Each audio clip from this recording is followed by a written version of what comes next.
भले ही खा लीजिए।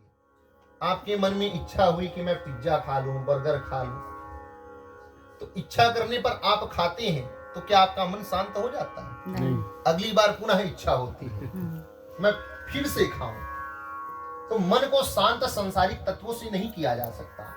इससे आपकी इच्छाओं में और भी वृद्धि होती जाएगी। यदि आपको अपने मन को शांत करना है तो हमने प्रारंभ में ही चर्चा की है, त्यागात् शांतिरनंतरम।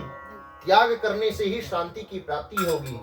उन पदार्थों का त्याग करके आप तो भगवान के प्रसाद को ग्रहण करो, चरणामृत को ग्रहण करो। इससे आपका मन पवित्र होगा और संसार से आपका मन छूटेगा और आपका मन शांत हो जाएगा।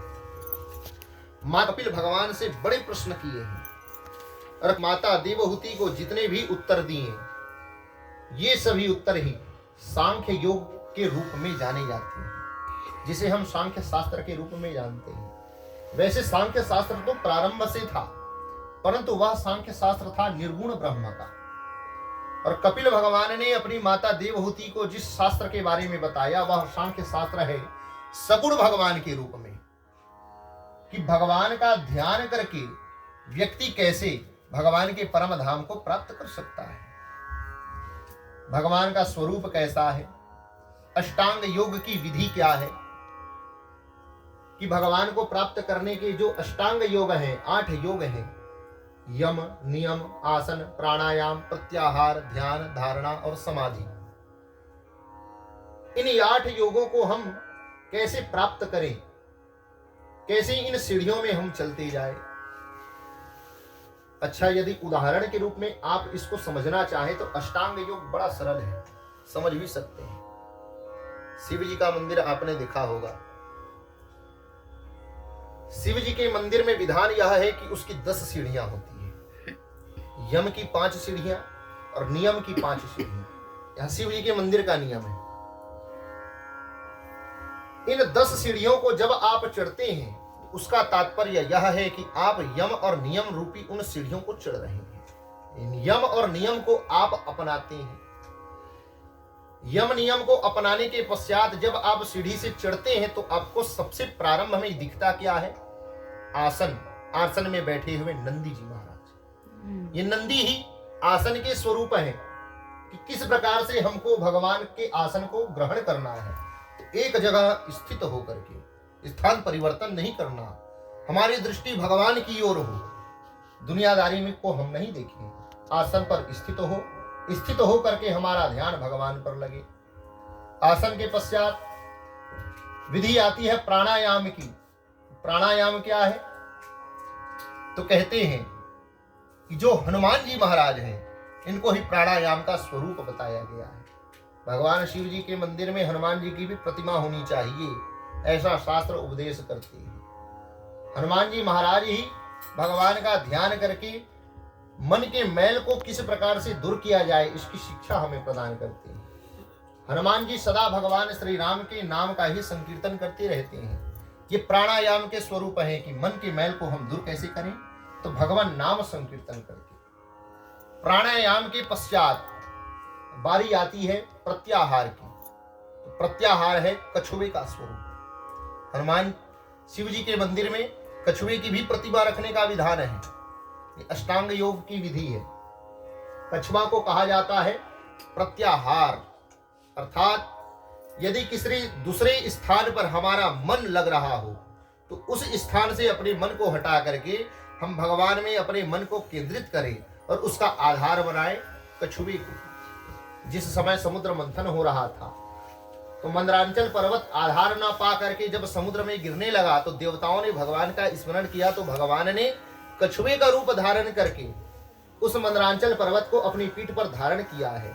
अर्थात अपने जीवन का आधार यदि हम भगवान को बना लेते हैं तो जीवन में कोई संकट हमको प्राप्त होने वाला नहीं है। अष्टांग योग की विधि में भी यह नियम है कि भगवान का हम ध्यान करें, कछुए के रूप में प्रत्याहार रूपी उस कछुए का ध्यान करें, भगवान श्री नारायण का ध्यान करें और अन्यत्र लगने वाले हमारे मन को हम भगवान में केंद्रित करें। इसके बाद बारी आती है ध्यान की।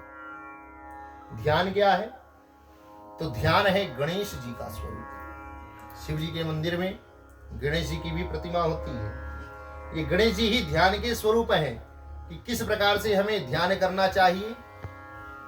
तो प्रखर बुद्धि के द्वारा हमें ध्यान करना चाहिए। गणेश जी महाराज प्रखर बुद्धि के द्योतक हैं, बुद्धि के दाता हैं, कि हम अपने बुद्धि को कैसे केंद्रित करें, इसकी शिक्षा हमें गणेश जी प्रदान करते हैं।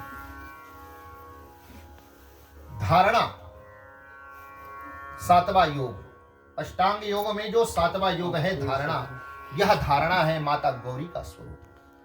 कि माता पार्वती किस प्रकार से भगवान में अपने मन को धारण करती है, भगवान को अपने मन में वह किस प्रकार से बैठाती है, इसकी शिक्षा हमें माता गौरी से प्राप्त होती है।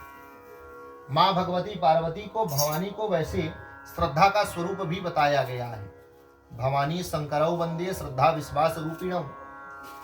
माँ भगवती पार्वती श्रद्धा की स्वरूपा है। अपने मन में श्रद्धा को स्थित करके किस प्रकार से हम भगवान को अपने हृदय में धारण करें, यही धारणा योग है। और जब इन सभी सातों योगों को पार करके हम 8वें योग में पहुंचते हैं, तो उस 8वें योग का नाम है समाधि। और ये समाधि ही भगवान शिव जी का स्वरूप है, जो शिवलिंग के रूप में उस मंदिर में विराजमान रहते हैं, सदा भगवान के ध्यान में ही मग्न रहते हैं। ये शिव जी का स्वरूप है। इन 8 योगों का दर्शन आपको शिव जी के मंदिर में हो जाएगा। कपिल भगवान ने अपनी माता को जब अष्टांग योग की शिक्षा प्रदान की, सांख्य योग की शिक्षा प्रदान की, तो माता इसके बाद अंतिम प्रश्न करती है। वह कहती है कि हे भगवान, यह जितनी भी बातें हैं, यह सभी बातें तो आपने साधक के विषय में बताई हैं। जिसके मन में भगवान को प्राप्त करने की इच्छा होती है, वह इन कर्मों को करे। परंतु जो व्यक्ति देह और गेह में आसक्त रहता है, देह अर्थात हमारा शरीर, गेह अर्थात गृहस्थ, जो अपने शरीर को ही सजाने में लगा हुआ है, शरीर की ही रक्षा करता है, अपने परिवार के भरण पोषण में ही लगा हुआ है, जिससे भगवान का भजन पूजन कभी होता नहीं, ऐसे व्यक्ति की जब मृत्यु होती है, तो उसके बाद उसकी क्या गति होती है, वह जाता कहाँ है, उसके साथ होता क्या है, इसके बारे में मुझे बताइए। कपिल भगवान कहते हैं कि माता जी, गृहेषु कूटधर्मेषु दुःखतन्त्रेष्वतन्द्रितः कुर्वन् दुःख प्रतीकारं सुखवन् मन्यते गृही। गृहेषु कूटधर्मेषु, जो घर गृहस्थी में आसक्त मनुष्य हैं, ये दुख प्रधान कपट पूर्ण कर्म को करते हुए अपने परिवार का पालन पोषण करने में लगे हुए हैं। जिनको यह नहीं पता कि भगवान की प्राप्ति कैसे करनी है, ऐसे मनुष्य तो सदा अपने परिवार के पालन पोषण में ही लगते हैं, कपट पूर्ण धर्म का आचरण करते हैं, पाप करते हैं, धन कमाते हैं और परिवार के पालन पोषण में लग जाते हैं। जब इनकी वृद्धावस्था आ जाती है, तो ऐसे मनुष्यों को यह भी पता नहीं चलता कि वे वृद्ध हो गए हैं, अब कुछ समय के बाद उनकी मृत्यु हो जाएगी, इसलिए वे भगवान का भजन कर लें, समय उनके पास कम है। मृत्यु के द्वारा अनेक प्रकार से उनको संकेत प्रदान किए जाते हैं कि अब तुम्हारी मृत्यु आने वाली है, इसलिए तुम सचेत हो जाओ, भगवान का भजन पूजन करो। लेकिन वह सचेत नहीं होता, वह तो घर गृहस्थी में ही फंसा रह जाता है। कब मृत्यु का समय आ गया, कब वह चला गया, उसे पता ही नहीं चलता। राजस्थान के वैसे एक सुंदर कवि हुए हैं, पिंगल कवि। इन्होंने मृत्यु के संकेत के बारे में बताया है कि जब किसी व्यक्ति की मृत्यु होने वाली हो, तो उससे पहले उसको कुछ संकेत प्राप्त हो जाते हैं। बड़ा सुंदर भाव है। वे कहते हैं कि दृग दृग नहीं तेज देह जब डगमग पग पग मग मग अलग परम चग चग मुख दंत बचन जब फग फग जम अनुचर लग भग जगरम भगवद भज चेत सुभग नर जग भर पिंगल सुयस अचल प्रसरे झटपट मन चेत कपट तज खटपट काल न भट फिर झपट परे। समझ आया ना नहीं आया? झटपट ये सब समझ आ गया। झटपट और फटफट समझ आया। आइए इसको धीरे धीरे समझते हैं। दृग दृग नहीं तेज, दृग अर्थात कहते हैं आंखों को। दृग दृग नहीं तेज, आंखों से तेज धीरे धीरे क्षीण हो जाता है, दिखना कम हो जाता है। वृद्धावस्था आते ही आंखों से तेज चला जाता है, दूर की वस्तु सही ढंग से दिखाई नहीं देती।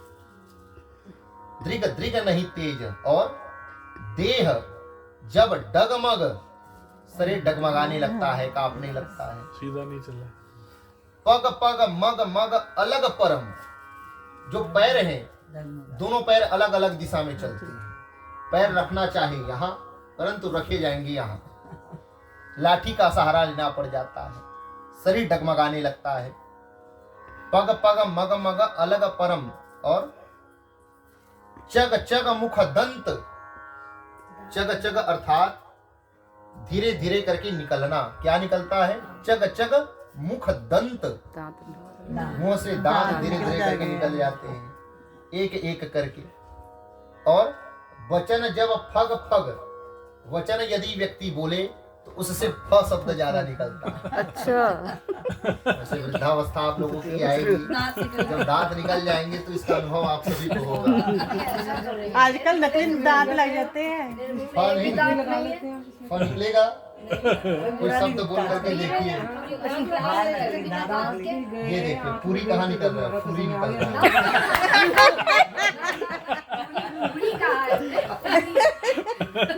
आप सुन रहे हो अपने को, मतलब ये सोच रहे हो कि हम जो कह रहे हैं वो ये सही हो। कवि का भाव है, कवि का भाव है, कवि कहता है तो पूरी ही